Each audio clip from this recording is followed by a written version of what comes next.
All right.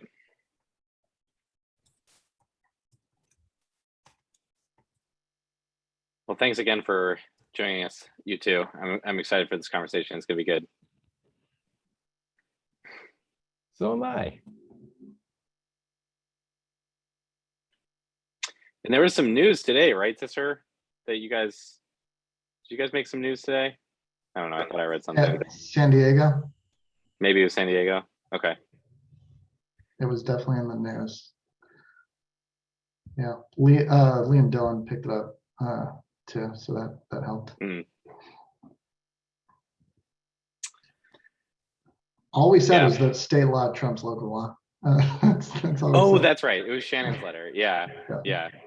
Even if it's a voter referendum. I mean, that's helpful to know. I mean, it's kind of self-evident, right? Like, it doesn't really matter how you make the law. It just matters where it's ranked in the ordinal structure of things. But there's nuances. well, maybe we can get into those nuances in this conversation. That sounds great.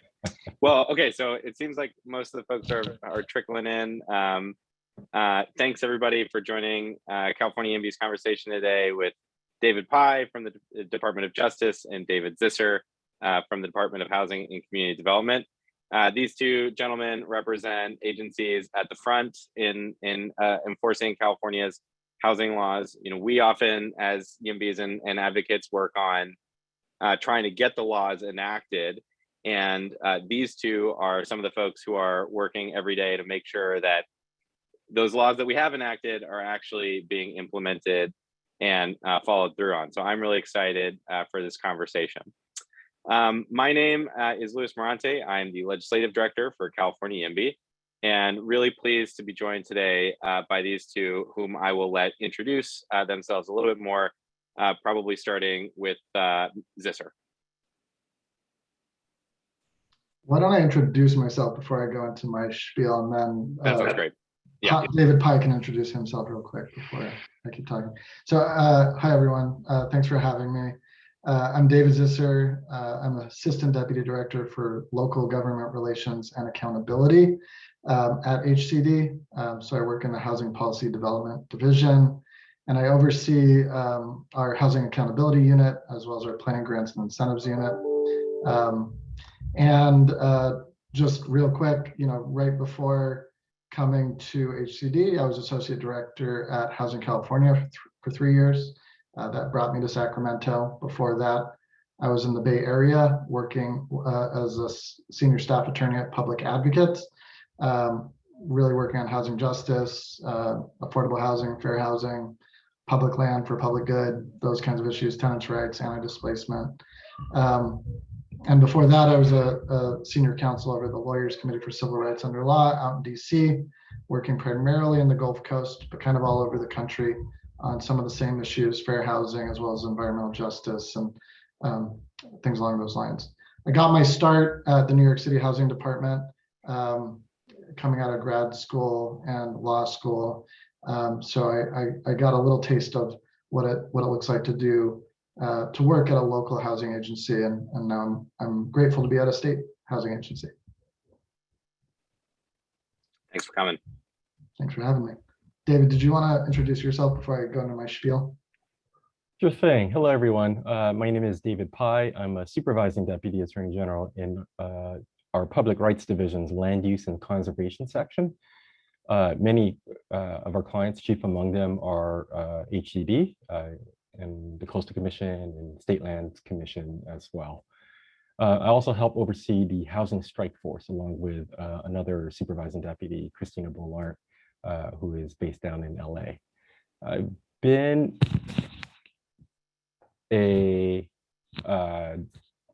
with the office since 2008, and I joined the land use section in 2019, in large part inspired by the New York Times op-ed penned by Scott Wiener and Daniel Kalman, and also after reading Connor Doherty's Golden Gates. So yeah, happy to meet all of you. You might even have some people in that book on this call today, David. Well, that's great. So I just wanted to, I'm going to hand it over to David Zisser, who has some slides for us to talk to us about what the state's doing. But I want to just, for our audience, make sure I draw out this contrast.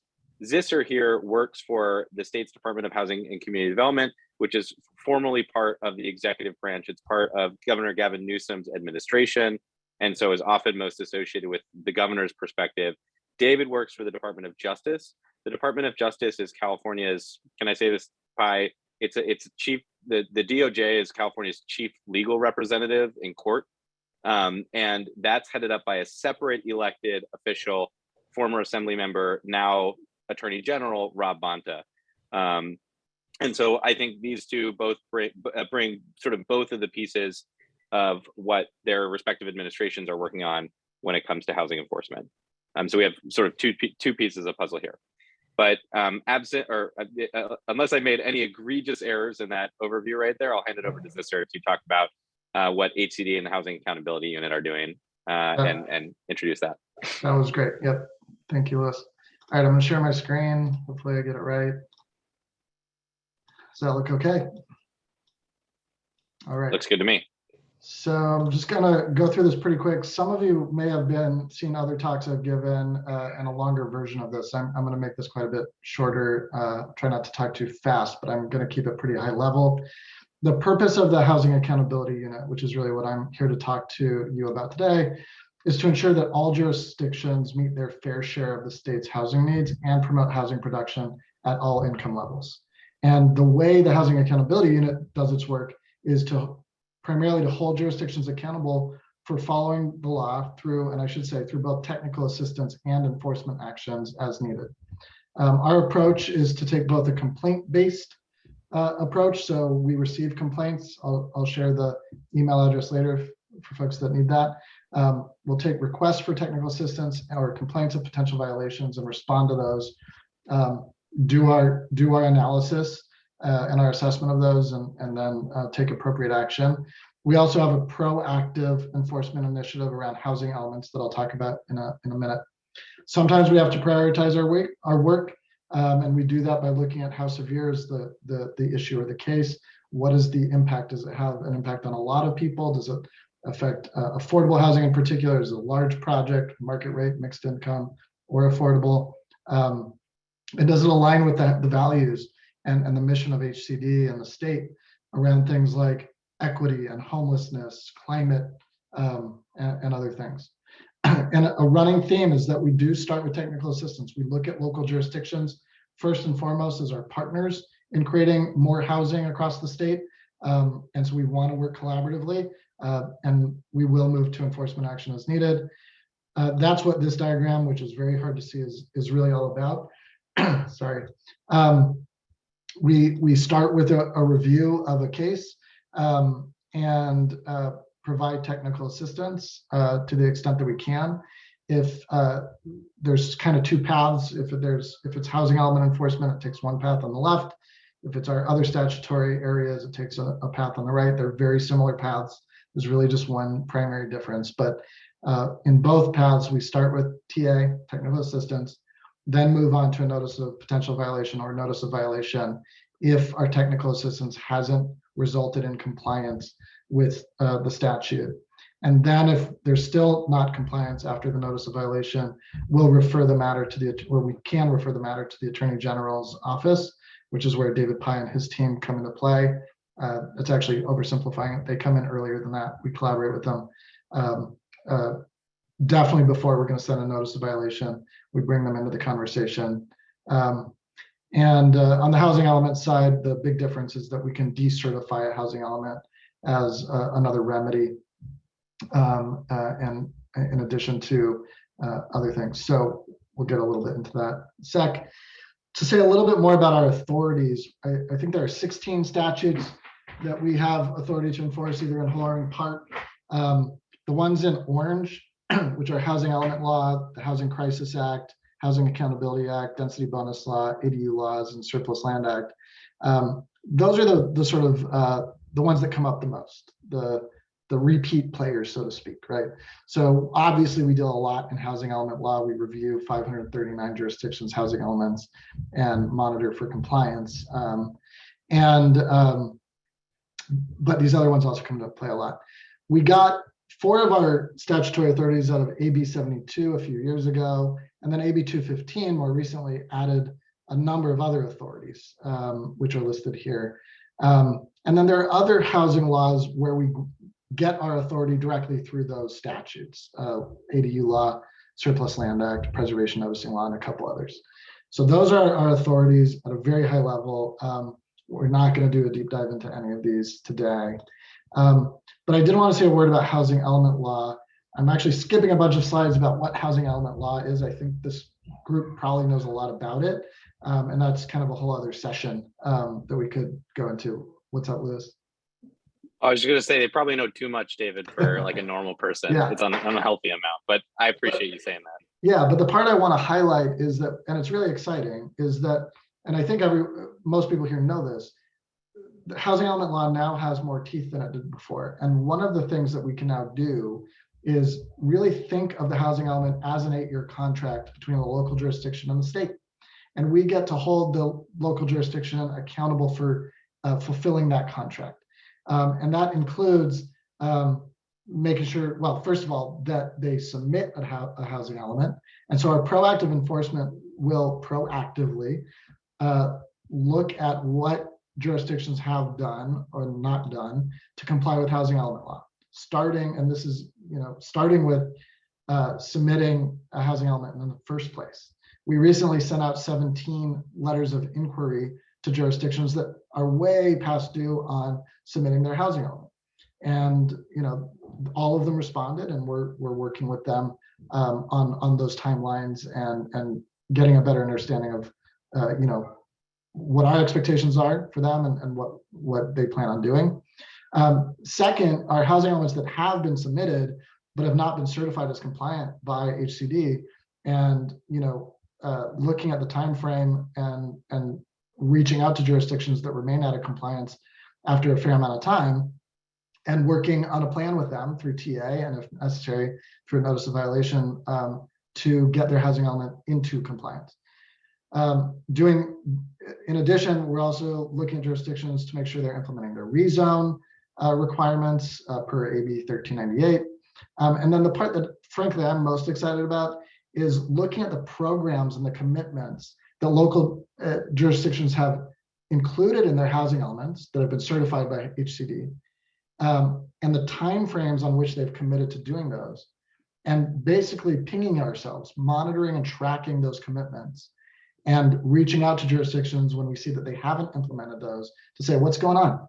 When can we expect you to implement these? You're past your time frame, and providing TA, providing enforcement action as needed to proactively ensure implementation of those programs. I'm going to go over this real fast. There are a number of consequences of housing element non-compliance, including ineligibility for some state funds, what some people refer to as the builder's remedy out of the Housing Accountability Act, and then some legal ramifications, including fines and penalties and other remedies that court can impose, and that the DOJ would work with us on getting. Just to give you a sense of where the Housing Accountability Unit fits in, it falls under the Land Use and Local Government Relations Unit. It's actually a branch of that unit next to the Planning, Grants, and Incentives Unit. One reason I think this slide is important is it literally shows from left to right kind of the carrots and the sticks, right? We provide planning grants and incentives and technical assistance as the carrots and collaboration, and as a last resort, turn to enforcement when that hasn't worked. And the Housing Accountability Unit itself provides a ton of technical assistance as well. Housing element reviews happen in both branches, and so we have staff that are working on enforcement and the programs around planning grants incentives, as well as housing element reviews. The team also, in addition to the HAU, includes our legal affairs division, which we work with really closely. There's a great team there led by a really talented attorney. And it's really collaborative with them. They've staffed up a little bit to support the HAU and work side by side with us. And then, of course, we work very closely with David Pye and the team at the Attorney General's Housing Strike Force. It's really hard, in my opinion, to overstate how collaborative this relationship is. We're two pieces of the puzzle, but we're interlocking. And it works really well. We're lucky to work with David Pye, Christina Arndt, and many others that are just really good partners and really talented attorneys. And so they are a key part of this enforcement team. So what has all this gotten us? We recently released our dashboard. We're excited about it. Lewis happened to reach out inquiring about the dashboard as we were working on it. So it was kind of serendipitous. You can visit the website that's up here. I don't think there's time to kind of walk you through it, but basically it includes 5 metrics: unlocked housing units, unlocked affordable housing units. These are units that have been approved after HCD has provided TA or enforcement action. We can't say that they were approved because of those things, but we like to think that it played a role. We also have accountability letters sent.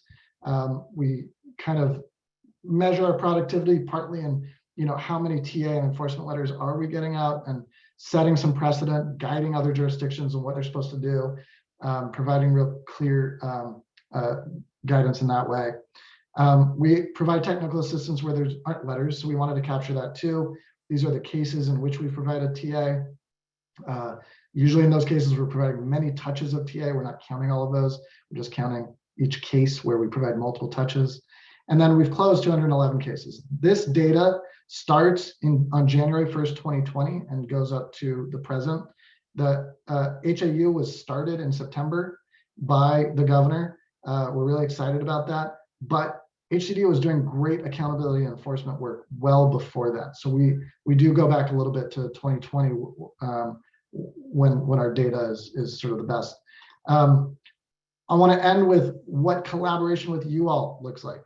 Really want to encourage folks to engage in the housing element process. ABAG is coming up, it's right. So engage both at the local and state level, right? Participate in those public participation processes. Tell the local jurisdictions in writing and in workshops what you want to see in the housing elements. And if you don't like what you see, tell us what you don't like. And tell us at housingelements@hcd.ca.gov. Share complaints about potential violations of housing element law or other statutes that we enforce at compliancereview@hcd.ca.gov. Invite us to events like this, and then come work with us. We're going to put some links, if they're not already there, to job postings that we have. We're hiring a whole bunch of specialists, managers, reps, and we'd love to have people who are committed to this work and know something about housing, which a lot of you do, to join the team and help us. So I will leave it there. I'm sorry if I went too long. No, that was great. Thank you, Zisser. No, that was super helpful. And just as a reminder to our attendees, if you have a question for either of our panelists, you can put it in the chat. We have a moderator who's going through, and we'll have a public Q&A later on in this conversation as well. So I just want to make sure folks know they have the opportunity to put their questions in the Q&A box. With that, I'm going to hand it over to Mr. Pye, well, Pye, as you've asked me to call you, to go over a little bit more on what the Attorney General is doing and what the relationship there is like. Sure, and just to piggyback on Zisser's very kind comments, we do work very collaboratively, and just as he thinks we're very talented attorneys, I also think personally that Zisser is, he has a law degree, so I can say he's a talented attorney and also a very effective bureaucrat. So it's been a pleasure working with him very closely ever since he started, late last year. So in a nutshell, our office has been doing housing work for a while. We just have never, sort of codified and sort of collated and take a little proactive role in it. So, we've done housing element litigation as far back as 2009, but all of it was ad hoc. All of it was very reactive. And so when Bonta was appointed in early 2021, and I still remember that day because he came by our office and we had an impromptu 15-minute chat. And he's like, "You're the guy that sues cities." I'm like, yeah, kinda. We like to think we work with cities. And from that conversation, months later, several internal memos later, we convened a housing strike force, and that was formed in November 2021. Now, the housing strike force is not an independent section. It consists of namely 4 separate sections in our office: land use, which I'm a part of, and that works with HCD on the production aspect of this multifaceted housing crisis. And we have our consumer protection section that focuses more on tenant rights and the protection side. And we have our civil rights section that works on preservation issues, protection issues, and also on the fair housing, land use areas of law. And then finally, we also have our Environmental Justice Bureau that works on environmental justice issues. And sometimes, when they're commenting on general plans, that bleeds into housing issues as well. Ancillarily, we have other sections like our Gov Law. Primary task is to defend the constitutionality of statutes that are being challenged. We have our Leg Shop, our Office of Legislative Affairs, and we have the Solicitor General Office, which they're more of our experts on appellate law. When we identify, if and when we identify certain test cases, they're the ones who can help us weave through and strategize on how do we advance judicial authorities that interpret our state housing laws. Now, procedurally, we wear 2 hats. We have our independent capacity, where we represent the people. So our actions are made on behalf of the people of California. And we also have our client representation / advice and counsel hat that we wear, representing all of state agencies, including HCD. Whichever hat we wear, our job is twofold with respect to housing. One is to engage with local governments when we think they're not following state laws, and 2, to go after bad actors directly. So in a nutshell, it's a carrot and stick approach. We hold hands, we push back, when necessary, we litigate. But we view local governments as our partners, not targets, at least not at first. And part of it, in terms of what we're working on, is a lot of it, we take cues from stakeholders like yourself, and most definitely HCD. So they are our subject matter experts when it comes to state and local planning laws. We're the litigators. So we rely on them to tell us if there's a there. We also rely on stakeholders such as the various YIMBY groups, and also individuals who are very savvy on Twitter. One of my favorite pastimes is to look at Dr. Josh's photos of South Pasadena and his little tour of realistic sites. And we take cues on basically, the stakeholders are our eyes and ears on anything and everything that we're working on. And then through that process, we try to whittle down on things that we can do, and we do weigh our resources, and have some discussions internally on what can we push and when. So I can tell you right now what we're if you haven't noticed, we've been working on striking back on attempts to blunt by right approval laws, SB 9, ADUs, SB 35, and mainly our viewpoint is this: ordinances imposing blanket prohibitions against projects that should be approved by right are presumably suspect, and they're closely scrutinized. Now, that doesn't mean they're all illegal or they're all wrong. It's just our first layer of review. And then we work with HCD on determining if there's a there, and if so, what can we do about them? A big component of our work is defending state laws. There's a lot of challenges, sometimes brought by YIMBY groups themselves. And we have to, under our Constitution, we have to vigorously defend our laws and our agencies. So recently being a relative term, we've defended from constitutional attack the Surplus Land Act, the HAA, SB 9s and 10, and there's obviously more to come as as more laws are being passed, and once they're passed, they're often challenged. We've intervened in specific HAA protected projects in San Mateo, Encinitas, and a number that some of you may or may not have heard about because our quote unquote soft power has worked, meaning sometimes HCD TA letter will CC us, and that CC alone has some power where local planning commissioners or city councils end up doing the right thing. We've defended challenges to RENA allocations, and we're continuing to, some of it are in the appellate courts right now, and so we're continuing to do that. We've investigated and obtained a consent judgment against Wedgwood for wrongful eviction practices.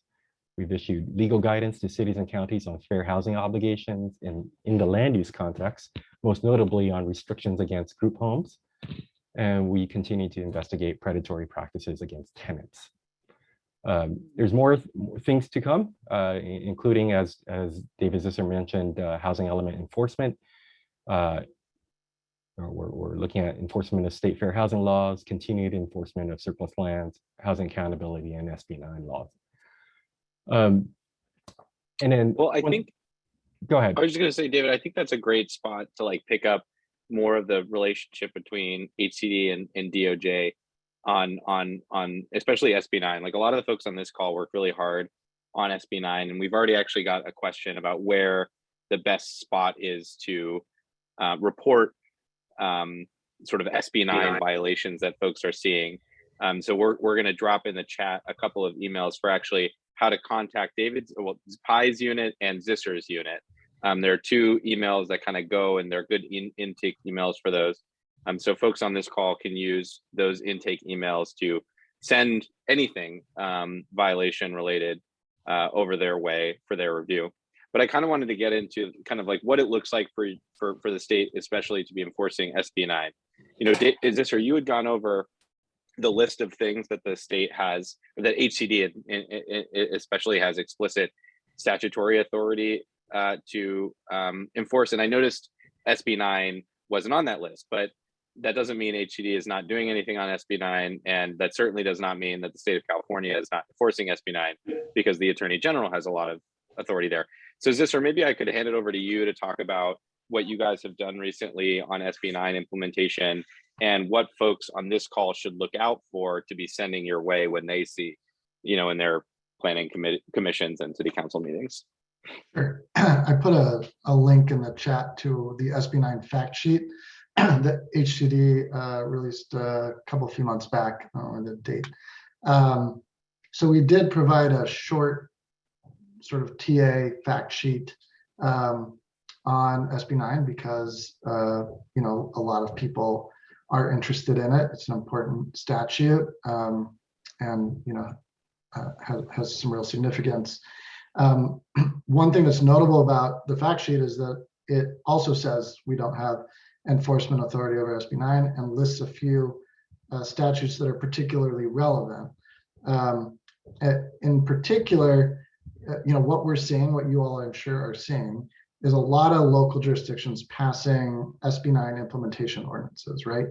And many of those ordinances appear to be geared towards sort of numbing the impact of SB 9 at the local level. And what we want local jurisdictions to be cognizant of is that SB 9 is not the only law that's implicated when local jurisdictions try to limit development or limit the impacts of a law like SB 9. The Housing Crisis Act comes into play, especially when thinking about reducing the intensity of land use or downzoning. ADU law is implicated in implementation of SB 9. There are existing ADU requirements that, you know, can't be restricted through those implementation ordinances, for example. So and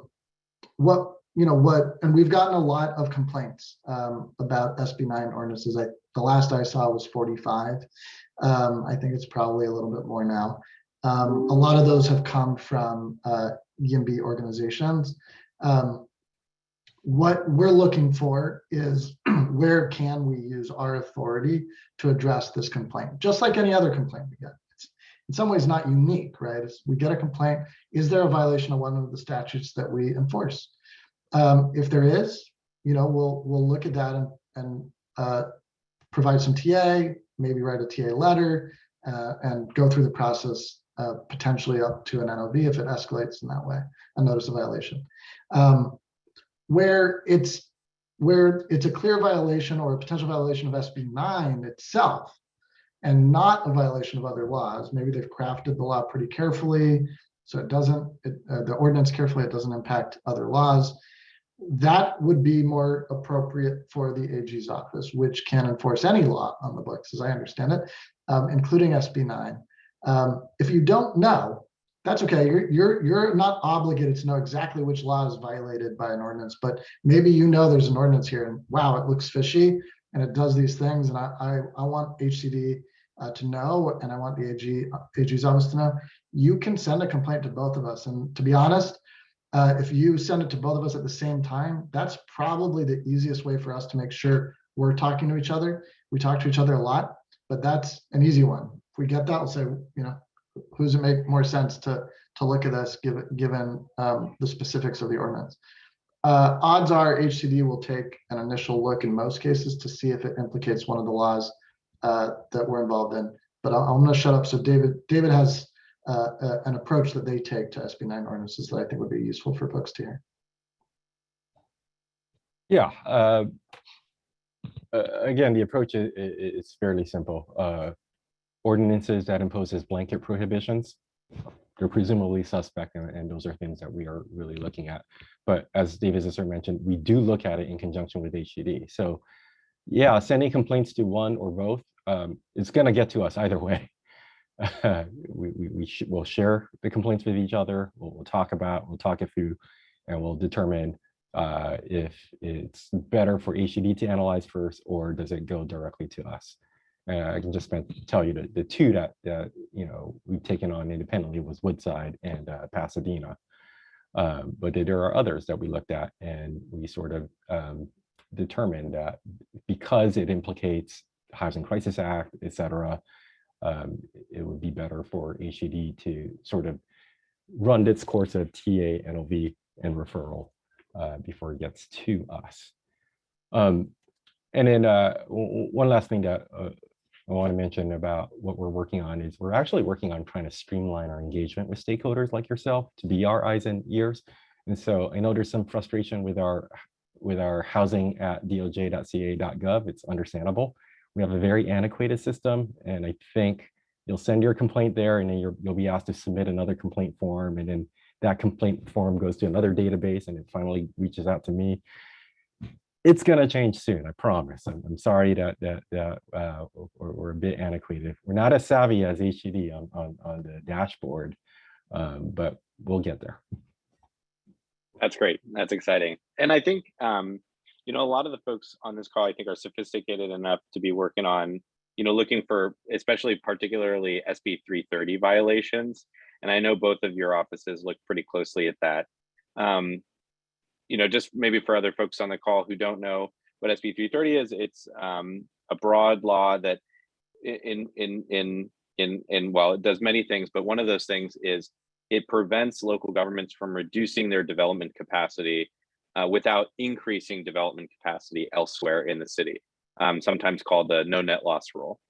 And we already actually have a question here from Grace Pang, who asks for help on Redondo Beach, where apparently the mayor down there is trying to reduce allowable heights from 30 feet in a way that doesn't seem to be meeting the no net loss rules. So I was hoping maybe both of you could talk to us a little bit about how you strategize around no net loss, how you engage, or what someone like Grace might do to get her case heard by HCD or DOJ.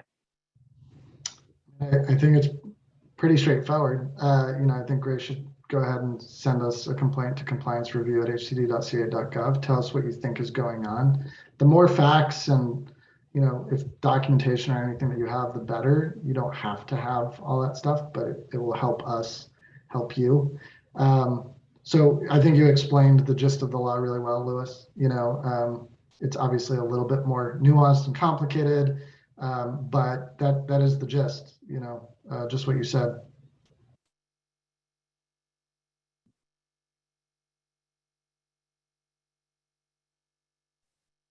You're on mute. Oh, I was on mute. Pi, anything you'd add to that? I'm taking your silence as a no. No, that's a good approach. Compliance review at HCD, and then we'll take HCD, and we'll take it from there, and then engage with us as appropriate. Great, cool. Okay, well, maybe we'll sort of trend a little bit towards talking more about housing element law enforcement as well, which I know is big on your mind. So kind of what I want to ask here is sort of like more of a prioritization question, sort of like a behind the curtain thing, especially for the state. There are lots of different criteria for local governments to be meeting, in order to have a substantially compliant housing element. There are lots of criteria a local government needs to meet. Kind of like for the state, what are the most important things that you're making sure are done well? And sort of in the same breath, what are the things that you think our advocates around the state should be keeping the closest eye on that their local government is doing well? Yeah, that was a great question. I also saw a question about AFFH, and I think that is part of it. Sounds like the question is coming from a bit of a place of concern about sort of overemphasizing something that they consider to be more vague than other things. But AFFH, affirmatively furthering fair housing, is a really important piece. It is a new and significant addition to the housing element requirement. It gets right to the heart of equity and how we think about access to opportunity, desegregation, and really providing opportunities to folks who have been traditionally left out, especially racial minorities, people with disabilities, etc. And so it's hard to overstate the importance of affirmatively furthering fair housing. HCD has its own duty to affirmatively further fair housing, and so we want to implement that robustly. Other things that are particularly important, where we focus our energy, really looking at governmental constraints on permit processing and development standards and getting housing built, and then programs with firm commitments and actions that address those constraints as well as other constraints. We want to see specific programs with specific timeframes that really address those constraints directly. The stronger those commitments are and the more specific those timeframes, the easier it's going to be for us to enforce those going forward. And that's exciting. That's a real opportunity. Of course, we're also looking at site inventories. If there are sites that are concerning, where there's not a good explanation on why they're real development opportunities, obviously we want to look at those, and we do look at those closely. I'm sort of partially answering the second question, but I'll just say a little bit more about where housing advocates should be focusing their energy and sort of keeping us apprised. Getting those programs in there, and then working throughout the cycle with us to monitor implementation of those programs. You all are on the ground working in your communities. We cannot be everywhere. We have a limited staff. Many of us are in Sacramento or dispersed throughout the state, not in all 539 jurisdictions.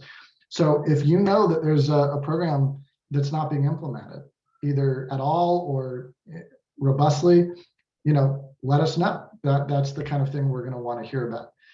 Remind jurisdictions of their responsibilities to implement those programs and the things in their housing elements. Again, local and state level. Work with the local jurisdictions, let them know you're watching and that you'll work with HCD and the AGO, the Attorney General's office, if necessary. And as I said, report when jurisdictions are either taking actions that are inconsistent with their housing elements or, where there's inaction around implementation of their housing elements, or where they're making new policy or adopting ordinances that are in conflict with their housing element. We see that now and So those are a few ways folks can be involved in the housing element enforcement process, as well as the housing element development process, just as a few key examples.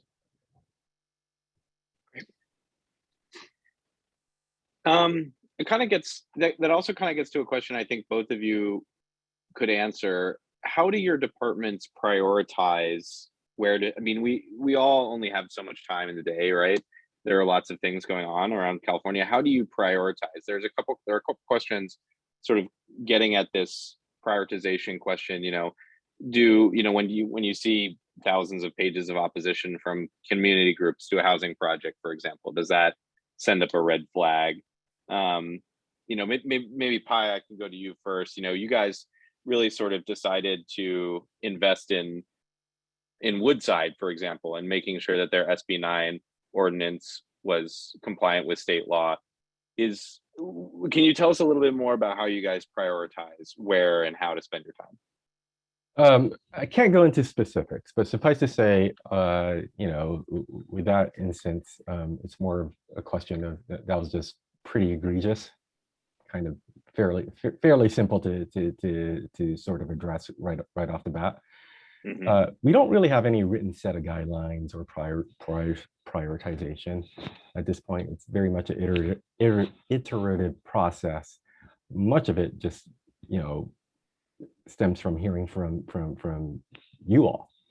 But our general philosophy on enforcement is this: we aim to enforce state laws such as the HAA, Housing Crisis Act, Surplus Land Act, Housing Element Law, all of that, together with HCD. And where ambiguities in the law are identified, we seek out the proper test case or cases that can be used to then strengthen and clarify those positions in a manner that effectuates the legislature's intent in passing those laws. So this philosophy works well as a foil against home rule arguments. And because local land use is traditionally within the ambit of the municipal police powers. And it also serves as an internal check from interpreting a statute too broadly for us, because we have a lot of YIMBY-minded deputies, all right, who are clamoring to do action, and at the same time, we have to be mindful of unintended consequences. And so, a lot of our people on our strike force are also members of our wildfire team. Those are all considerations. Yes, we do have a housing crisis. That doesn't mean we have to prove every single project or support every single project. We have to be a little smart about that. But the eye is towards how do we effectuate the legislature intent in passing the HAA, for example.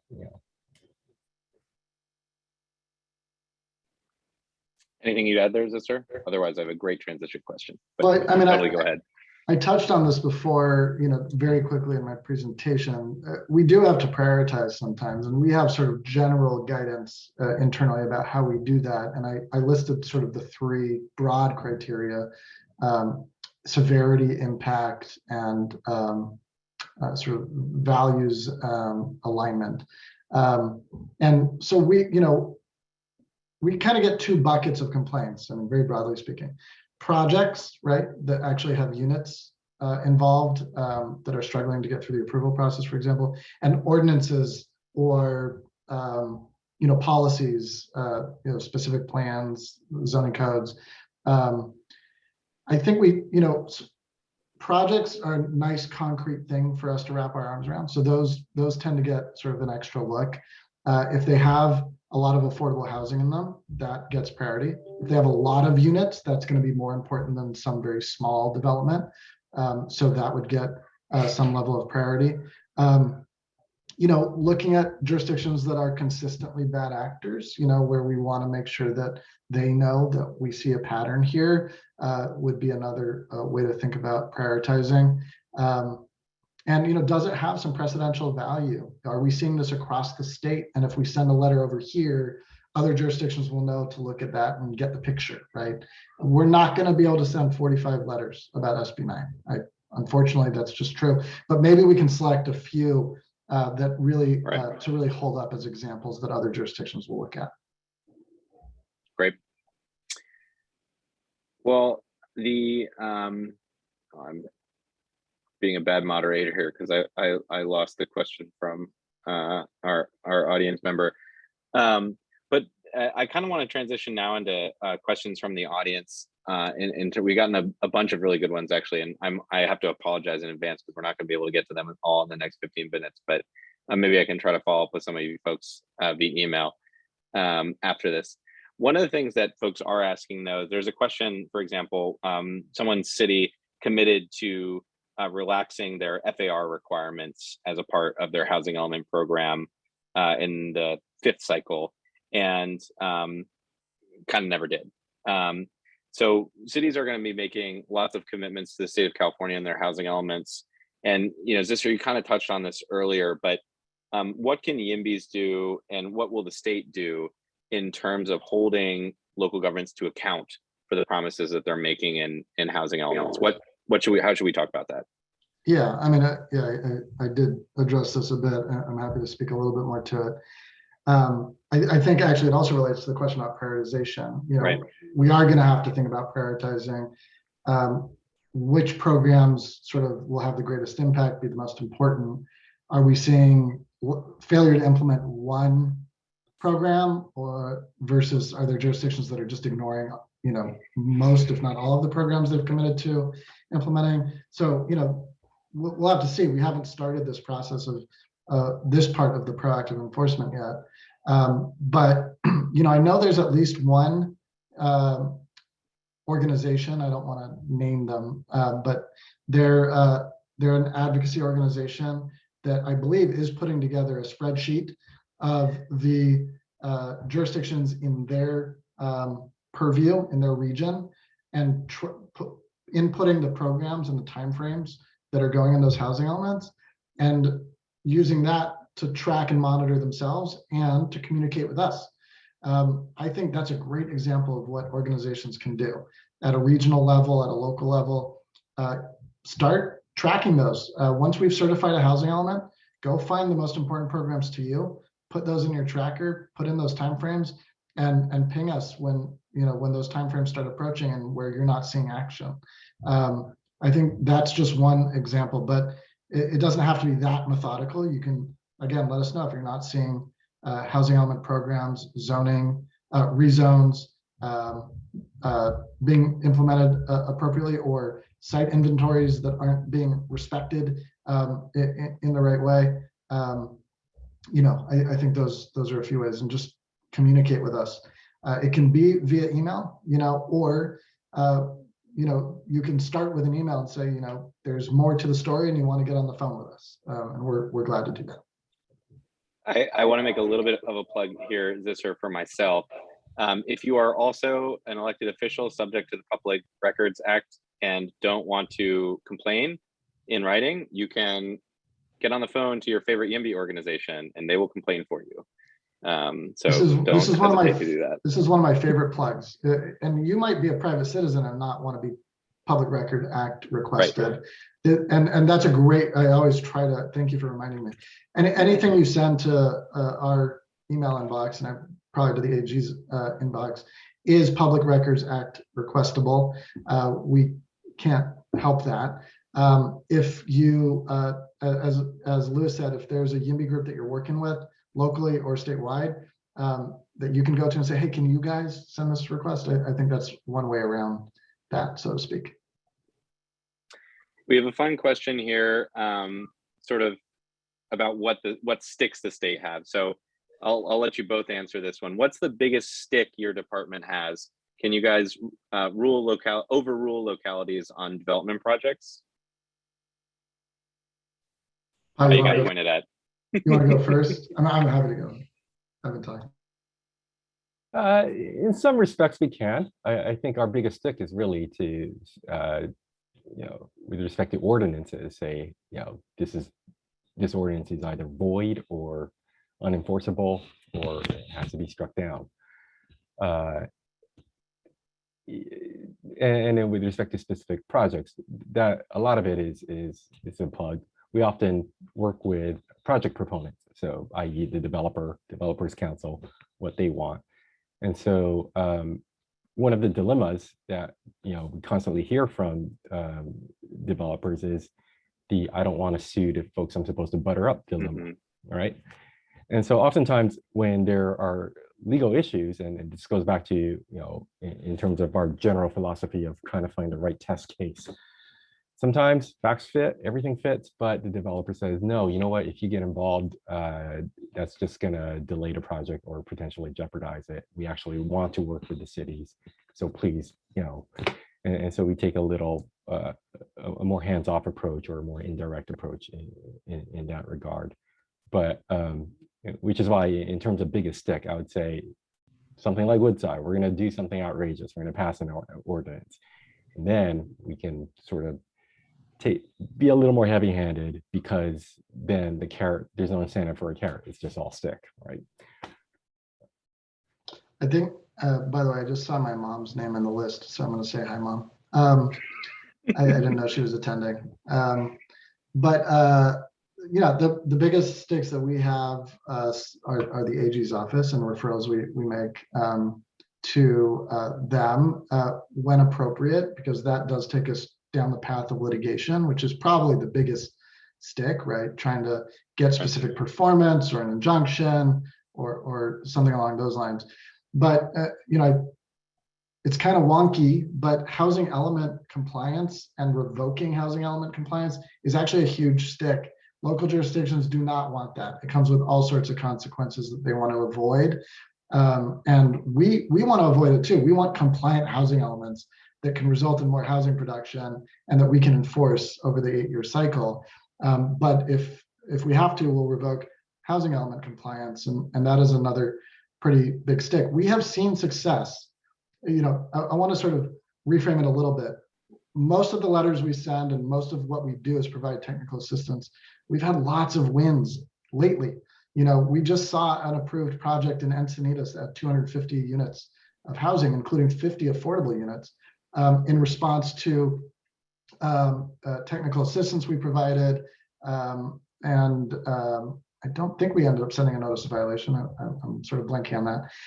We sent a notice of violation to the city of Colton, and they reversed course and approved 86 units of housing.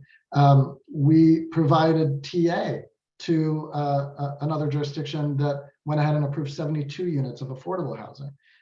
We get a lot of response to our technical assistance, informal and formal, and to our notices of violation, and to our referrals to the Attorney General's office. So it all kind of works. It just kind of depends case by case. We have threatened to revoke housing element compliance in some cases, and that has also worked. So it is that TA, it is the carrots, it is the sticks. We have a jurisdiction in Southern California that is working with us really productively on the Surplus Land Act, because they just want to get it right. It's not that we've sent them a notice of violation, it's that they see that we are a resource for technical assistance that can help them avoid problems going forward and actually do it right. So it That's great. Happens in lots of different ways. Sorry for that long answer. No, it's good. And then of course, like the courts, obviously, if they feel like a Housing Accountability Act protected case was wrongfully decided by the local governments, the courts can, just to that last part of that question, a court can reverse a development decision by a local government, or remand it back to the local government to be reversed. But you guys can't do that per se, not yet. Yeah, anyway. But I will say, and this is a little bit, I don't know, behind the curtain, but I think a lot of local jurisdictions are looking for some support from HCD where they can say, look, it's out of our hands. HCD is saying we got to do this. We recently sent a letter, made a little bit of news in San Diego, and that hopefully will suffice. That hopefully San Diego will say, look, we have to allow density bonuses in these areas. HCD said so. It's not that we've come in and said we overrule you. So we've said this is our opinion, and it's based in law, and signaling that we're willing to continue to pursue that. But as you said, courts are the ones that can overrule what local jurisdictions do. We can't do that. We can tell them our opinion and use the tools that we do have. That's super helpful. So I would be completely remiss if I didn't give at least one question to YIMBY superstar, Dr. Josh Albrechtsen.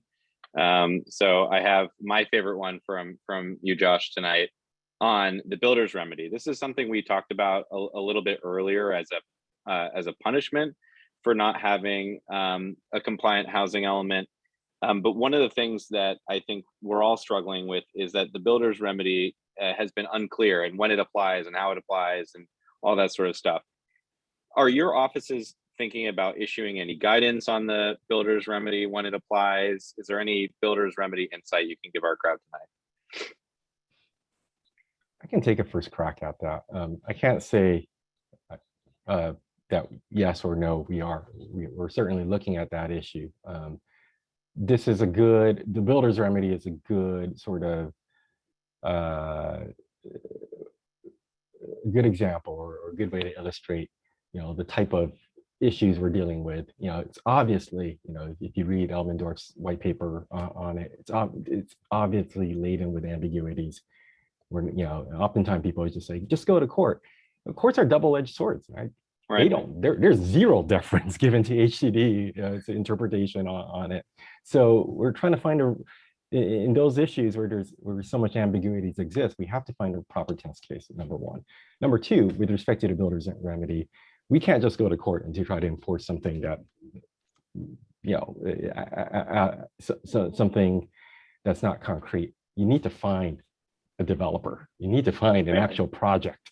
And that's a struggle. It's been around since 1990. There's a reason why no one has ever used it, right? Right.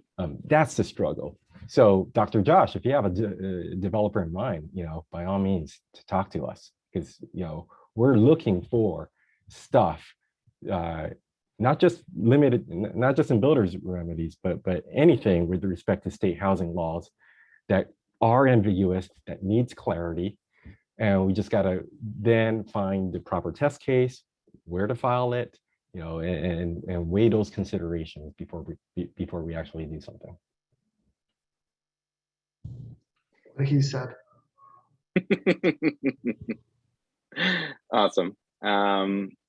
Well, I think we've probably reached I'm looking at some of these questions, and I don't think they're 2-minute long questions.